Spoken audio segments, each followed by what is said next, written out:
Buenas noches, profesor y compañeros. Les habla Paola Arias del curso de Control Interno para los Negocios.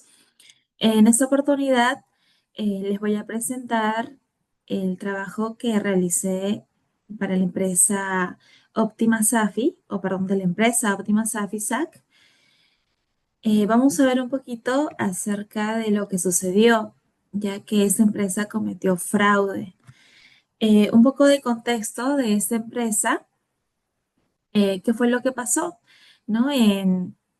Bajo la administración de Óscar Flores y su asesora Rosario Díaz García, la empresa Óptima Inversiones, eh, en el año 2015 al 2022 aproximadamente, captó alrededor de 200 inversionistas, incluidos exministros y figuras relevantes del sector financiero, ofreciendo rentabilidades anuales del 10% en dólares y 12% en soles.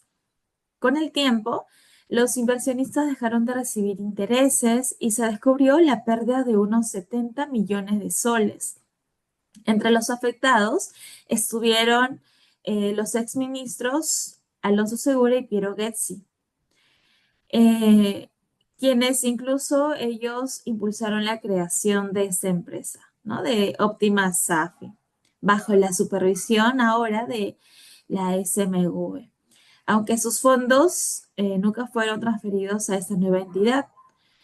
¿Qué sucedió? Que durante la pandemia se detectaron irregularidades, retrasos en estados financieros, de cuentas, falta de información y opacidad en la gestión. En este caso, Óscar Flores justificó la crisis señalando morosidad en las MIPES deudoras que no le pagaban, en especial de una empresa llamada SICA Ingenieros Consultores Perusac, empresa en la que él mismo, el señor Óscar Flores, era gerente y accionista, configurando ahí un conflicto de intereses.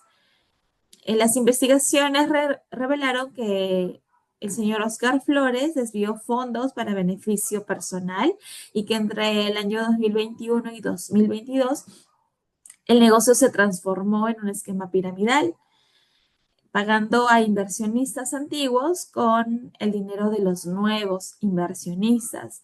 La rentabilidad real era del 5%, pero no cubría lo que ellos habían prometido, ¿verdad? Que eran del 12%. A pesar de afectar a unas 200 personas, muchos inversionistas continuaron inyectando dinero con la esperanza de recuperar algo. Finalmente, en diciembre del 2021, ya la SMV canceló la autorización de funcionamiento de la empresa Optima SAP. Ujú. Continuando con la exposición, ¿qué políticas ha determinado el gobierno corporativo para llevar a cabo el control interno? Al menos tenemos unas 5 políticas, pero dejando claro de que, bueno, la empresa en sí no detectó o no realizó ninguna de estas políticas, por lo mismo de que todo lo veía el gerente general, ¿no? Y hubo ahí un cruce de intereses. Pero, ¿qué hubiese pasado, no? Por ejemplo, en esta primera política de transparencia y revelación de información, se hubiese garantizado que los estados financieros y reportes de los fondos administrados pues sean completos, confiables y publicados en los plazos establecidos. La segunda política tenemos la de gestión de riesgos, donde se identifica, se hace la medición, control y monitoreo de riesgos financieros, operativos, de crédito, del mercado, legales, ¿no? Y etcétera. En esta tercera política de auditoría interna y cumplimiento normativo, donde se establecería un área de cumplimiento y control interno que supervise las operaciones, vigile el cumplimiento de las normas de la SMV y se reporte los incumplimientos. Así es, teniendo también la auditoría interna con acceso directo al directorio. Como cuarta política de independencia y segregación de funciones, donde se hace o sería la separación clara entre áreas de inversión, administración y control, ¿no? Para evitar conflicto de intereses. Como quinta política tenemos la de ética y conducta corporativa. Acá, bueno, se tienen los códigos de etiqueta, ¿no? Que regulan la conducta de directores, de los gerentes y empleados frente a los inversionistas, prohibiendo el uso de la información privilegiada y la prevención del lavado de activos. Así es. Eh, ¿Qué tres políticas podemos implementar de mejora? La primera, la política de supervisión y auditoría independiente, donde se tiene que contratar una firma auditora independiente rotativa que supervisa no solo los estados financieros anuales, sino también la revisión trimestrales de las operaciones de inversión y captación de los fondos, ¿no? Estableciendo un sistema de reportes directos de la SMV, así evitando que la gerencia manipule o retrase información. Como segunda política, el de control de ofertas y productos financieros.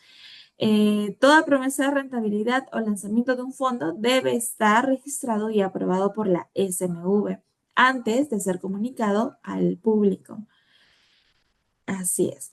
De esa manera, bueno, se evitaría que asesores financieros capten dinero con tasas irreales o no autorizadas, como pasó con Optima Safi.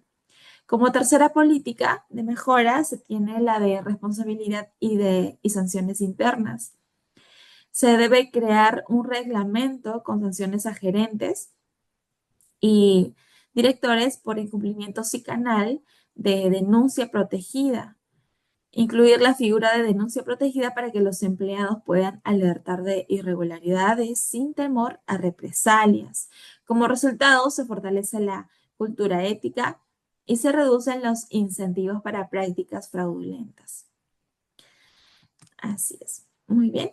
Eh, Tenemos también el procedimiento para el control interno. Hemos elaborado, o bueno, he elaborado cinco fases. En la primera fase tenemos la planificación y evaluación de riesgos, donde se identifican los riesgos financieros y operativos y legales de reputación. Como segunda fase, el diseño e implementación de controles, donde se crea políticas y procedimientos claros para mitigar riesgos. En la tercera fase tenemos la ejecución y monitoreo operativo, donde se aplican los controles en el día a día y se garantiza el cumplimiento. Como cuarta fase, la auditoría y evaluación independiente. Se asegura la objetividad en la revisión de controles. Y como última fase tenemos la retroalimentación y mejora continua, donde se fortalecen los controles y se evitan reincidencias. Ujú. Tenemos como último el informe de auditoría que se le realizó a la empresa Optima, Safi. En esta auditoría hemos encontrado eh, cuatro errores de gran magnitud.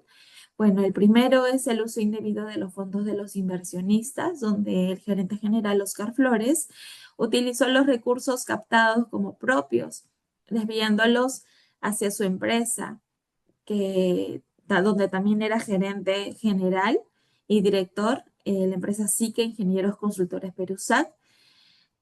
Como segundo hallazgo tenemos el esquema piramidal encubierto que se realizó entre el año 2021 y 2022, donde se detectó que los intereses e inversionistas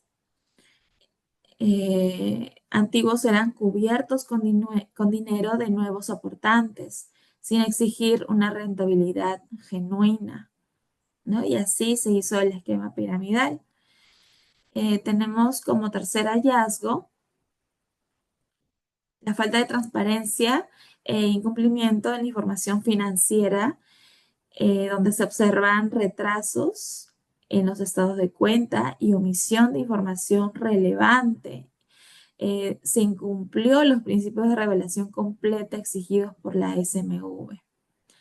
Y el cuarto hallazgo fue el débil gobierno corporativo y deficiencias en su control interno, como, bueno, es obvio, ¿no? Donde la creación de esa empresa de Optima Safi bajo supervisión de la SMV, eh, no corrigió la irregularidad, ¿no? Ya que los fondos de inversiones nunca fueron transferidos a la nueva entidad. Ujú. Tenemos como conclusión de todo este proceso, bueno, de que el análisis a esta empresa, Optima Safi, y su empresa vinculada, Óptimas Inversiones, Perusac, confirma un fraude financiero sostenido, basado en la captación de fondos con promesas falsas de rentabilidad y su uso irregular mediante un esquema piramidal, ¿no? Se evidenciaron graves fallas en su control interno, la transparencia y el gobierno corporativo, lo que permitió la concentración de poder en su administrador y el desvío de recursos hacia fines personales. Ujú. Asimismo, también se identificó que eh, la supervisión fue insuficiente de la SMV, ¿no? Cuyos mecanismos no detectaron a tiempo las irregularidades, lo que ocasionó pérdidas cercanas a 70 millones de soles y afectó a más de 200 inversionistas, ¿no? Como ya se mencionó. Eh, Tenemos cuatro alternativas de solución. La primera es el fortalecimiento del gobierno corporativo, ¿no? Donde se establecería directorios independientes y comités de auditoría obligatorios en todo el sistema administrativo financiero, con miembros externos y sin vínculos en la administración. Como segunda alternativa, la transparencia y la supervisión reforzada, teniendo la obligatoriedad de auditorías externas anuales certificadas y auditadas en portales oficiales de la SMV. Como tercera alternativa, la segregación de funciones y control de conflictos de interés, prohibiendo que administradores del sistema administrativo financiero tengan participación directa o indirecta en empresas deudoras.